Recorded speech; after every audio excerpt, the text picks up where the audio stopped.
Good morning, everybody. Mixing up some pollen sub today in response to seeing my colonies and how depleted they are of proteins. I just want to say also, I can't thank everyone enough for their support for me explaining what I'm doing, but also sharing my grief and frustration about these hornets. The biggest thing is, I think people realize now that we really have done almost everything we can. And I'm speaking to other beekeepers in this region, and they're all finding it a complete nightmare. And what I didn't say is most people who have less than 5 hives are likely to lose their colonies, because that's the kind of load we're talking about. The pressure is continuous. So what it means is that the hornets will continually weaken the colony and there won't be enough bees produced over the winter. And if you have less than approximately 5 hives, there's too much pressure on individual colonies to allow bees to go out, because you're losing returning bees, and also because you are the intensity is so great. So if you've got more than 5 hives, then it's likely that you'll probably be okay, because what I'm trying to explain is the intensity is a little bit less, so the bees might just make enough brood for the winter. And as we know now, we all know that winter brood, autumn brood is so important, going into the autumn. So as I said before, here we are a little bit luckier. I'm not like in Canada or in North America, where everyone starts to shut down like now in the next 2 or 3 weeks. We usually have another 4 to 6 weeks. So we could be still fine into early November before the brood rearing generally stops. So that's why I'm mixing up pollen sub today. And I'll show you what I'm putting in it. I'm using Ultra B as my base formula, okay? Now, obviously, Ultra B, I'm adding sugar to that. What I've done is I've added some cane sugar, because I know cane sugar is really important, but I do have a lot of fructose plus, which is the main sugar we use for feed our bees at the moment. But to be honest, there's a bit of grass in it, I know. I'm probably going to, look how thick this is. I'm probably going to go over to feeding with cane sugar as soon as I can next year or the year after, because I've read all the information. I've seen Bob Binney's videos showing the evidence of how brood rearing is so much better when you give saccharose rather than fructose syrups. So that's my long-term plan, but for the moment, obviously, I've got to use my stock, and I am actually buying some next week, because we've got the chance for delivery, and the price is only going to go up. So I'm going to buy a couple of tons of it for next year, because I just feel it's the best thing to do at the moment under the current financial situation. But getting back to what I'm putting in my Ultra B, okay, so I'm adding some vitamin C.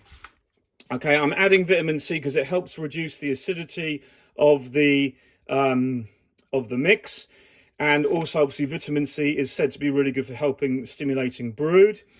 I buy this one online, and it's no big secret. It's the cheapest one I can find to buy it in powder in a kilo bag. I wish I could buy more, but I can't find it at the moment.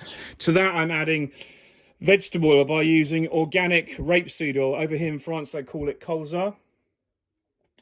And I added a lot of that, and the great thing about that is it helps stop the mixture drying out, because it makes it kind of quite sticky and coats it in oil, so it doesn't lose its moisture so quickly. I also add to that apple cider vinegar, because the bees absolutely love that, and it gives it more acidity as well and flavor to the mix, and also more vitamins and minerals. Not that there isn't enough in Ultra B already. I do love the product. I've used it all the time. They always take it down, but as I said, I'd just like to add a few more things, because this year we really need to give them that power shot. And that brings me to something else which you probably are going to think is absolutely crazy, but this year I've given them, in this particular mix, I'm mixing a whole sack load, probably about 20 kilos, but I'm giving them this stuff. Now, if you don't know what this is in America or Canada, this is basically called Marmite.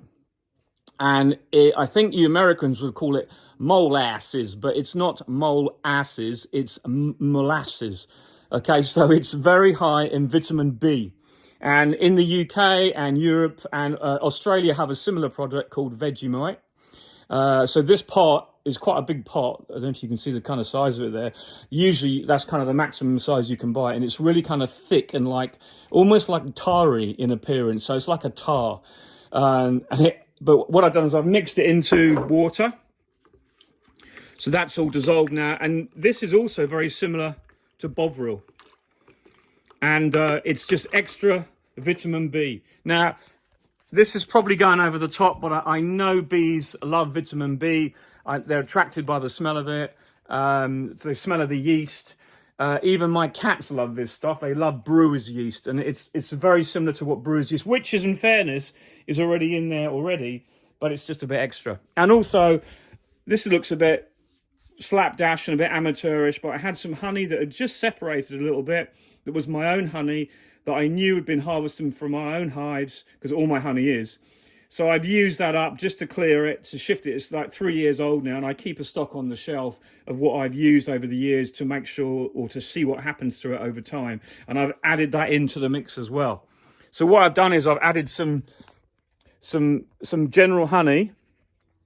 We also had some protein powder from Vita Pharma. We've added into this as well, that I had, that was needed to be used up as well. So that's been used up, that's done. So everything's in there. And what I'm going to do now is I'm just going to play around with the consistency of this as I mix it.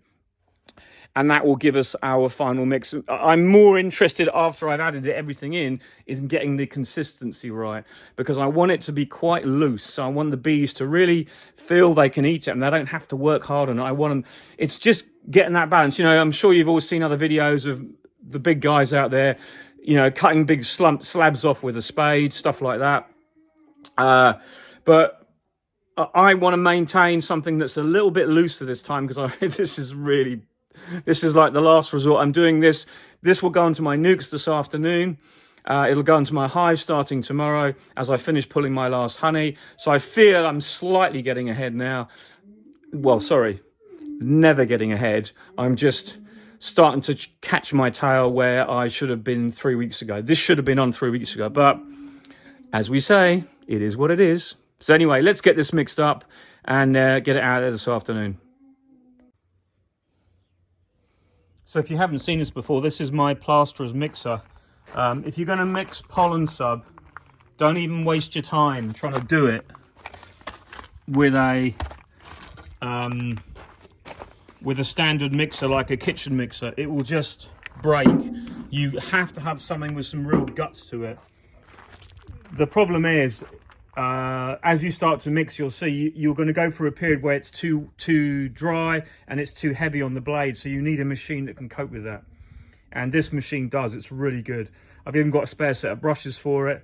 But you need something that's industrial. It's just pointless mixing. If not, just buy the pollen sub ready mixed, okay?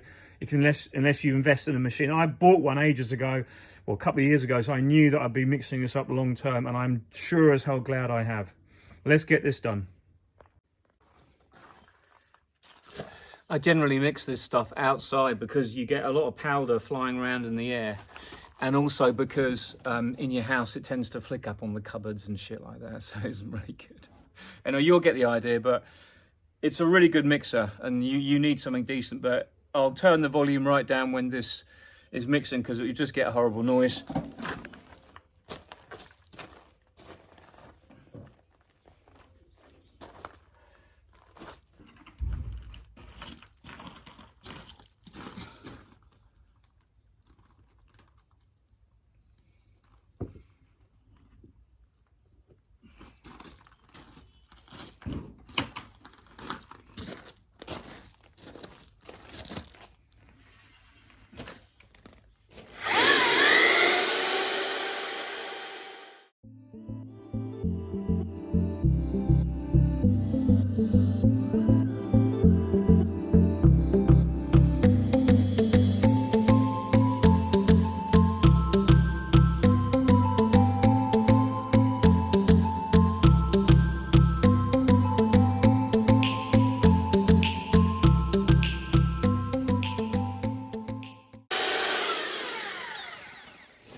So you can see this is kind of like nearly there.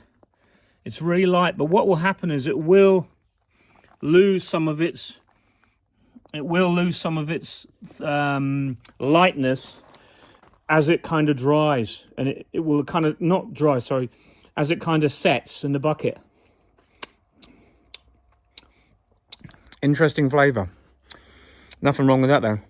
But I'm going to add just a little bit more syrup because I want it to be a little bit wetter, because I know that when it sets, it will set harder than when you leave it finished. So that's kind of what I do. You can see I'm still dragging up a few bits. Just going to add a little bit more, mix a bit more, and then we'll leave it for probably till this afternoon at the earliest. But I want to get some onto paper this afternoon so I can take it out with me. So I'm just going to add a little bit more and mix this in, and that will do us.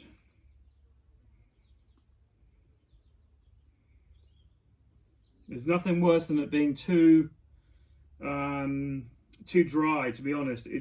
It always goes firmer after you finish mixing it, so I'd rather it to be a little bit looser at the mixing stage, and then it will go firmer afterwards. It does not hard on the old arms, I'll tell you. Oh.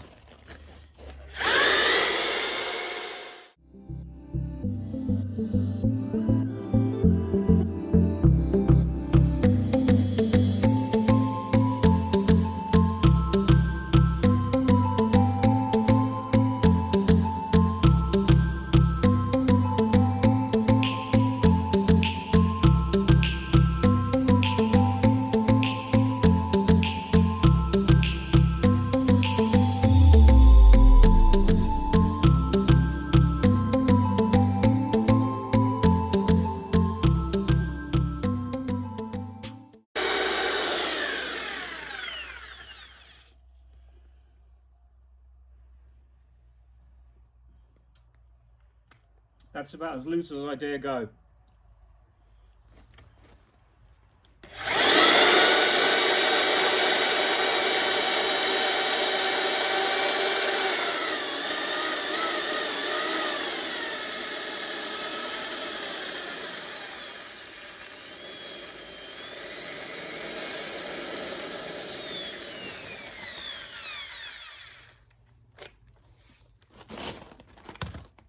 What you've got to do then is just clean off your arm, clean off the blades, and it all falls off into the bin. And this will set much firmer than what it is now, but even now it's how I like it. I want it really wet today. Well, not wet, but really loose, and that's what this seems to be. But not too loose. So it's still holding a shape. It's almost like when you would make meringues if you're in the kitchen. And I'm not trying to be a chef. I know that when you make meringues, you want them to just hold their shape. And that's kind of what this is doing. So we're kind of there. At least this is another job done. I now have pollen sub that I can put on. I hope my bees are going to woof down and stimulate the queens to lay a bit more. Who knows? With beekeeping these days, with the conditions we've got, with the invasive species we have to try different things. We have no real choice, I'm afraid. So, anyway, that is done. Time to get washed up and get this into paper.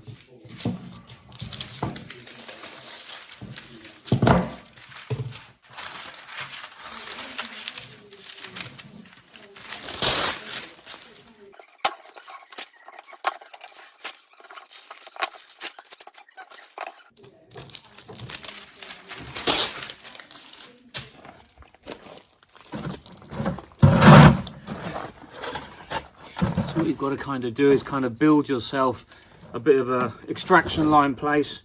Generally I have my pollen sub on one side here, and I'll spoon it into blobs on this paper, and then I fold it up and put it into a tub this side, and then you can get quite a lot done. Ideally it's nice to get this higher up so you're a better working height, but it's not always possible because this weighs an absolute ton now and I couldn't even lift this on my own. So just to say, I made a little purchase, and I've always had some of these in stock at the house. These kind of scrapers, silicone scrapers. You can buy them on eBay, you can buy them on Amazon, obviously. But they're worth their weight in gold because they always give you that ability to get the surfaces clean and to clean out buckets. It's just what you need. Using your hands is just not an option. But anyway, so what I generally do with this, I keep a piece. I've got a couple of smaller bits here I use first, but I always keep a bit of wood because I'm working outside at the moment, because it's a lot easier, because it's so I'll make a couple of small ones, and it's often a good idea to have a couple of smaller packets made up, because the problem is you get some nukes that might be really small nuke, and you think, do I really want to bother giving that a feed? You think, is it going to make it, isn't it? Obviously you know it's going to make it, but you just feel if you give it a massive amount, it's going to be too much, and that is kind of just like a nice size, you know. So they'll be able to etch into that, and it's really, this will go stiffer as time goes on, as I said. I mean, it's nice to have a few that are a little bit smaller. It does take a little while to get used to using this, because as I say, it's really sticky and gooey, but I know they'll absolutely love this. So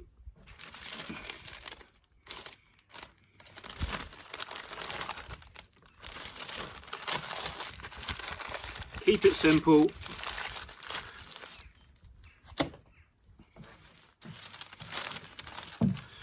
It's worth just taking your time for a few of these, because otherwise you can get yourself into a bit of a mess.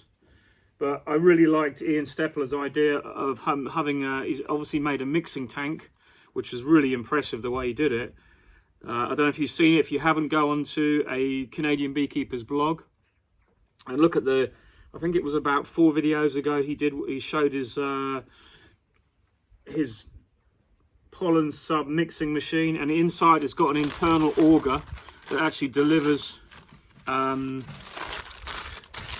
the pollen sub that's been mixed out of a nozzle into a bag, and the bags are the same material as this, like sugar paper or greaseproof paper, but then it enables him to put it into a bag so the whole bag is closed, so it never leaks, so you don't actually have any wastage, you don't have any folding to do. It's really cool idea. Anyway, I'm going to get on with this, and then we'll be getting some onto the hives pretty quick. These are going to go to my nukes this afternoon. I'll be out in about 20. I'm going to make up about 50 of these and go and do all the nukes and hives at the home apiary here. At least that'll be something done. Then I'll fill up all the hornet traps again, and then we'll be off onto the next apiaries tomorrow. And this evening I'm extracting the honey I pulled off yesterday. So it's never ending. Loads to do still. What I am finding is that extracting in the veranda behind me is great, because the sun comes out in the day and it warms it all up, and it gets really warm, like probably 28-30 degrees, and if you extract of an evening, the honey just absolutely flows out the frames, because it's got warm in the day, which makes a massive difference. If you're heating it, it can cost a lot to heat if you're heating it every day from cold, so it's worth working with the weather where you can. Luckily we've had good weather this week, so I'm kind of counting my lucky stars, as they say, that's continued well, because everything else has been a bit of a nightmare. But like we say, it is what it is. So